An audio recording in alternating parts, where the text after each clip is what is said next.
Waalaikumsalam warahmatullahi wabarakatuh. Alhamdulillahirabbil alamin wassalatu wassalamu ala asyrofil anbiya'i wal mursalin wa ala alihi washabihi rasulillahi ajma'in amma ba'du. Puji syukur marilah kita ucapkan kehadirat Allah Subhanahu wa taala yang telah memberikan kita rahmat dan karunia-Nya sehingga kita bisa berkumpul di ruang rapat ini untuk mempresentasikan hasil dari karya ilmiah remaja kita.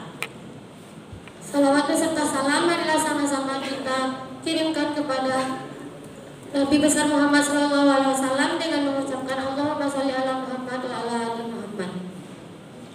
Yang terhormat Bapak Kepala Madrasah Aliyah Negeri Ihsan Cendekia Padang Pariaman, yang kami hormati Ustadz Idris Fadilah dan Ustadz Dodi Saputra selaku pembimbing dan pemuji yang berkesempatan hadir pada kali ini. Dan yang sama-sama kami banggakan teman-teman seperjuangan dengan kami yang akan mempresentasikan hasil dari karya ilmiah remaja yang sama-sama kita perjuangkan semenjak berada di Madrasah Cendekia Padang Pariaman ini. Baiklah, tanpa memperpanjang kata mukadimah,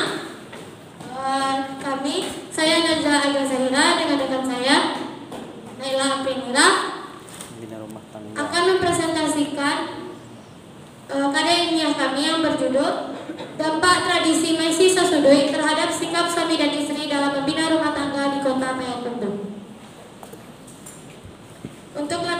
Untuk pendahuluan akan disampaikan oleh rekan saya Naila Aprinira.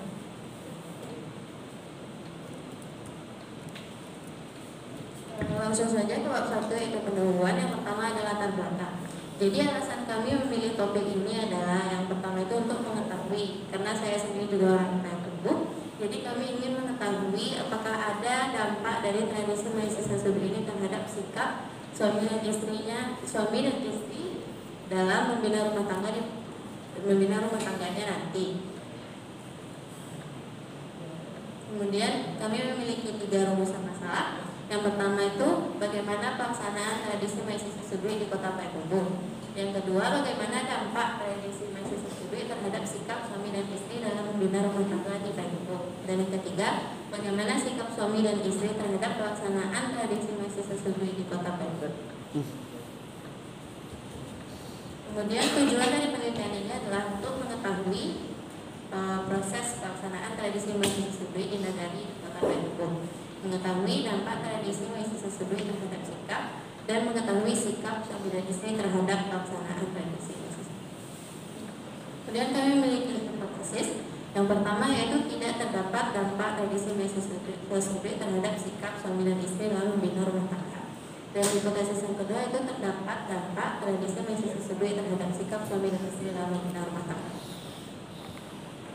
Kemudian ada beberapa manfaat. Yang pertama bagi siswa. Yang pertama menambah wawasan, kemudian memperluas wawasan dan menambah semangat dan kebiasaan untuk meneliti. Kemudian untuk bagi masyarakat itu dapat menambah wawasan tentang pengaruh tradisi Maisi Sasudui dan memberikan pengaruh dan informasi kepada masyarakat yang akan menikah dengan orang Payakumbuh yang menerapkan tradisi Maisi Sasudui. Kemudian bagi pemangku adat dapat memberikan informasi tentang pengaruh tradisi tersebut dan memberikan gambaran kepada pemangku adat tentang pengaruh tradisi tersebut. Selanjutnya itu penjelasan peserta yang akan disampaikan oleh Najla. Yang pertama tentang tradisi Maisi Sasudui.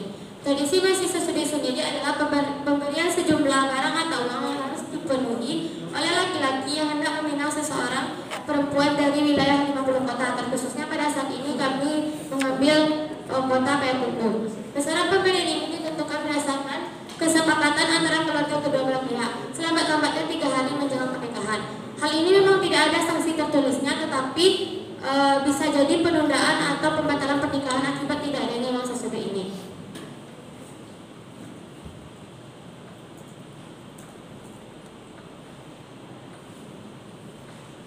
Yang kedua, sikap suami dan istri dalam membina rumah tangga.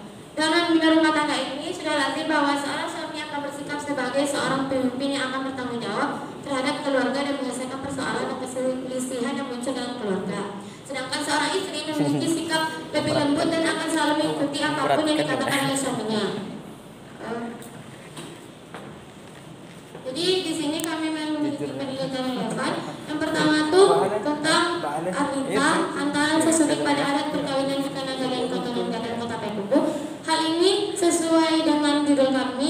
kami ambil karena di sini membahas tentang hantaran sasudai. Yang kedua yaitu Umul Husni Enfatoni tahun 2020 tentang uang sasudai dalam sistem perkawinan di negara Situju Gadang, Kecamatan Situju Limonegari, Kabupaten 50 Kota, Provinsi Sumatera Barat. Hal ini juga sama seperti Amita tadi bahwa penelitian ini relevan dengan kami karena membahas tentang uang sasudai. Yang ketiga yaitu Saputri TJD 2020 budaya dan pengaruh orang lain yang mempengaruhi sikap ibu dalam pemberian edukasi. Seperti judul kami bahwa budaya itu apakah memberikan pengaruh terhadap sikap suami dan istri tersebut. Untuk bab 3 metode penelitian akan dijelaskan lagi oleh biaya pernikahan. Selanjutnya yaitu metode penelitian. Yang pertama adalah penelitian. Jadi rentang penelitian atau rentang kami mengerjakan karya ilmiah ini adalah dari 18 Mei 2023 sampai 30 September 2023. Sedangkan tempat penelitiannya dilakukan di Kota Payakumbuh, Provinsi Sumatera Barat. Kemudian sumber data, alat dan bahan. Dalam mengumpulkan data, kami menggunakan alat penelitian berupa angket yang dibagikan secara langsung dan wawancara yang dilakukan secara langsung dengan pemangku adat dan beberapa orang staf kantor urusan agama. Kemudian metode perolehan datanya, yang pertama penyebaran angket, yang kedua melakukan wawancara. Kemudian metode pengolahan dan analisis data. Langkah-langkah dalam dalam mengolah datanya itu pertama ada seleksi data, kemudian klasifikasi data, tabulasi data, interpretasi data, dan teknik analisis data. Kemudian kami menggunakan teknik hitungan skor dengan sangat setuju 4, setuju 3, tidak setuju 2, dan sangat tidak setuju 1, sehingga diperoleh hasilnya dalam bentuk rata-rata sebagai yang terlihat dalam poin. Kemudian metode yang digunakan adalah menggabungkan deskripsi kualitatif dengan kuantitatif. Kemudian bab 4 yang akan terlebih dahulu disampaikan oleh Bapak. Untuk hasil yang kami dapatkan, yang pertama deskripsi umum penelitian ini dengan yang dibilang oleh rekan saya tadi, kami menggabungkan metode deskriptif kualitatif dan metode kuantitatif dengan mewawancara 3 orang penyuluh kantor urusan agama, 2 orang pemangku adat Kota Payakumbuh, serta penyebaran angket kepada 44 orang masyarakat Kota Payakumbuh, yakni 19 responden laki-laki dan 25 responden perempuan. Itu bara yang suku sana. Yang pertama pelaksanaan tradisi Maisi Sasudi di Kota Payakumbuh. Ini adalah rumusan masalah pertama kami. Yang pertama, setelah kami wawancara, dari narasumber mengatakan bahwa tradisi Maisi Sasudi itu diawali dengan yang namanya bahado-ado, yakni pembicaraan dini mama pihak laki-laki dan pihak perempuan tentang besaran uang sasudi dan tanggal pernikahan. Tradisi ini dilaksanakan oleh pihak laki-laki sebelum menikah, di mana pihak laki-laki mengisi kamar yang mereka berdua tempati setelah menikah, mulai dari kasur, lemari hias, dan lain-lain. Dan tempat ini akan diperlihatkan kepada masyarakat. Tetapi tradisi Maisi ini tidak ada unsur paksaan. Jika keduanya sama-sama cocok, maka akan tetap dijalankan pernikahan walaupun tidak ada uang sasudi. Yang kedua, tradisi Maisi Sasudi memberikan pengaruh yang sangat signifikan terhadap kehidupan rumah tangga.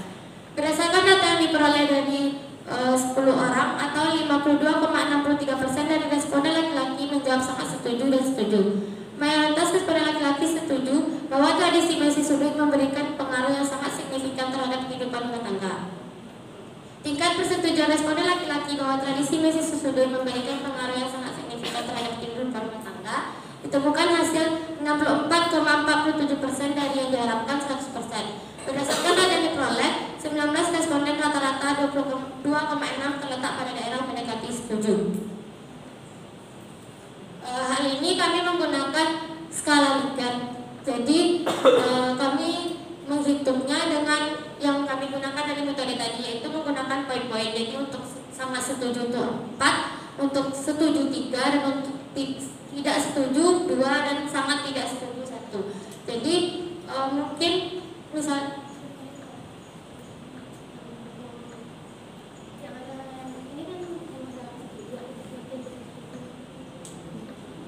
Misalnya seperti ini. Jadi data yang diperoleh dari responden perempuan itu 15 orang atau 60% responden itu menjawab tidak setuju dan sangat tidak setuju. Di sini kan terlihat bahwa mayoritas responden itu tidak setuju. Tetapi setelah kami hitung menggunakan skala Likert, maka ditemukan hasil 50%. Jadi pada saat diklasifikasikan kepada skala Likert, tetap saja di angka 2,4 yang terletak mendekati setuju walaupun mayoritas tidak setuju.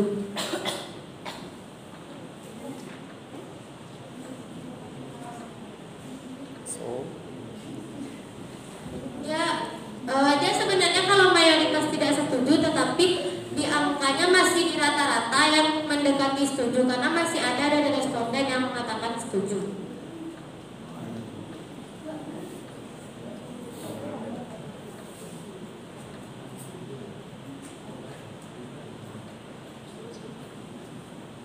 Berdasarkan data tersebut diperoleh bahwa responden laki-laki dan perempuan memiliki pemikiran yang cenderung sama. Ini mereka setuju dengan pernyataan yang diajukan peneliti. Itu kan Asia Tengah kan. Yang ketiga, tradisi mesis sudah mengakibatkan terjadinya konflik dalam rumah tangga sehingga berujung perceraian. Berdasarkan data tersebut, diperoleh dari skala Likert yaitu rata-rata 1,5 terletak pada daerah mendekati tidak setuju. Dan untuk responden perempuan itu di angka 1,72 pada daerah mendekati tidak setuju. Jadi berdasarkan informasi dari narasumber atau ya tadi dari angket ya, kalau dari narasumber atau wawancara itu tradisi mesis studi tidak mengakibatkan terjadinya konflik dalam rumah tangga. Itu ada kutipannya yaitu kata bapaknya, kata ibunya. Jadi biasanya yang mempengaruhi sikap suami istri itu masalah keuangan atau pihak ketiga. Jadi tidak ada masalah dari tradisi mesis studi ini.